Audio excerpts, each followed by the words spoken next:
এইকেইদিন ইমান গৰম পৰিছে সেয়েহে ঘৰৰ ভিতৰত থাকিব নোৱাৰি আমি গোটেইখিনি বাহিৰলৈ ওলাই আহি এনেদৰে গছৰ তলত বহি থাকোঁহি আৰু বিচনী মাৰি মাৰি এনেকৈ কথা পাতি ভালো লাগে আৰু তেনেকুৱাতে আহিলে আলহী পেহী আইতা আৰু লগতে নাতিনীজনী আৰু সেয়েহে তেওঁলোককো গছ তললৈকে মাতি আনিলোঁ যিহেতু ভিতৰত বহিবলৈ বহুত গৰম আৰু সৰু আইতাও যিহেতু আহিছিলে সেয়েহে এয়া গধূলি ওলাই গ'লোঁ মাছ অকণ আনোগৈ বুলি আৰু এয়া মাছ আনি পাই গ'লোহি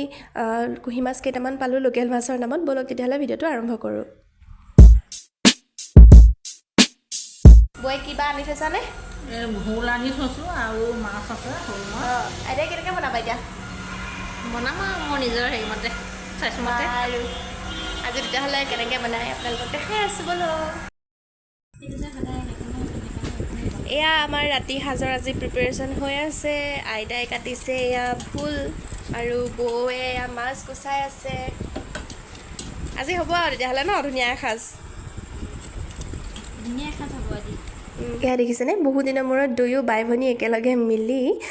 বনাবলৈ এয়া পাচলি কাটিছে এগৰাকীয়ে মাছ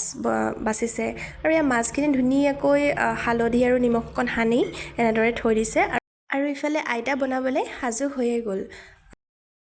নিমখ দি ল'লে মানে মাছ লাগি নধৰে সেইকাৰণে অকণমান দি ল'ব লাগে তেল পকাৰ পিছত অকণমান নিমখ দি ল'ব লাগে তেতিয়া লাগি নধৰে অ'কে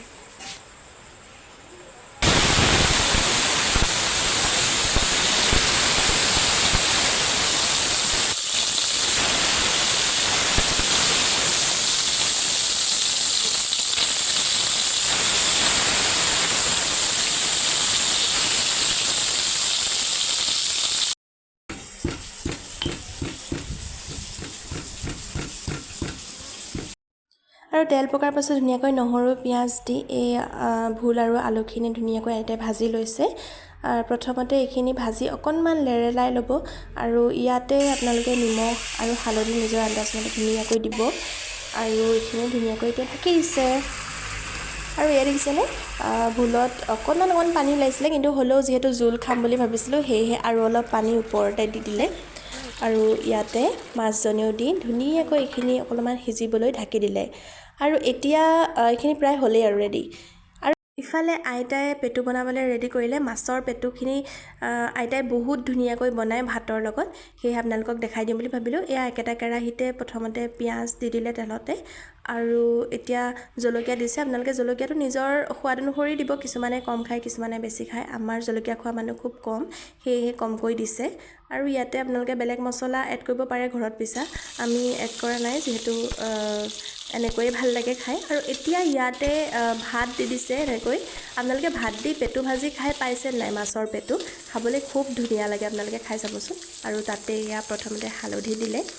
আৰু লগতে আপোনালোকে নিমখ সোৱাদ অনুসৰি দিব আৰু এইখিনি তেতিয়ালৈকে ভাজিব লাগিব যেতিয়ালৈকে আমলৰীয়া বৰণ নপৰে তেতিয়াহে খাবলৈ সোৱাদ হয় যেতিয়া অকণমান টান হয় নহ'লে ভাতখিনি কোমল হৈ থাকিলে খাবলৈ সোৱাদ নহয় ইমান আৰু আইতাই এতিয়া আপোনালোকক ক'বই বাৰু এইটো কথা কেনেকৈ ৰাখিব লাগে বেলেগ মাছৰ পেটুৰ তুলনাত কুঁহি মাছৰ পেটুখিনিৰ সোৱাদটো অকণমান সুকীয়া হয় আমৰলিটোবিলাক ভাজিলেও লাষ্টত তেনেকুৱাই হয় দেই দেখিবলৈ আৰু এয়া আমাৰ আছামিজ থালিখন ৰেডি কৰিবলৈ লৈছোঁ প্ৰথমতে এয়া মাছ আৰু ভোলৰ জোলখন লৈছোঁ ইমান ধুনীয়া হৈছিলে খাবলৈ আপোনালোকে নিশ্চয় যদি খোৱা নাই এবাৰ ট্ৰাই কৰি চাব তেতিয়াহ'লে খাবলৈ সঁচাকৈ খুব সোৱাদ হয় আৰু বিশেষকৈ লোকেল মাছ হ'লে বেছি ভাল লাগে খাবলৈ আপোনালোকে এবাৰ ট্ৰাই কৰি চাব আৰু কমেণ্ট কৰি জনাব মোক আপোনালোকৰ কেনেকুৱা লাগিলে লগতে এয়া দেখিছেনে পেটু ভাজিখিনিও ল'লোঁ মাছৰ পেটু আৰু খাবলৈ সঁচাকৈ খুব ভাল লাগে এনেকৈ আৰু দাইলো আছিলে অমিতাৰ আৰু মচুৰ দাইলৰ লগত বনাইছিলে বইল কৰি লগতে টেঙা ডোখৰ ল'লোঁ আৰু এয়া আছে আমাৰ আছামিজ থালিখন ৰেডি হৈ গ'ল আপোনালোকৰ ভিডিঅ'টো কেনেকুৱা লাগিলে জনাব আৰু কমেণ্ট কৰি লগতে শ্বেয়াৰ আৰু ছাবস্ক্ৰাইব কৰিবলৈ নাপাহৰিব বাই বাই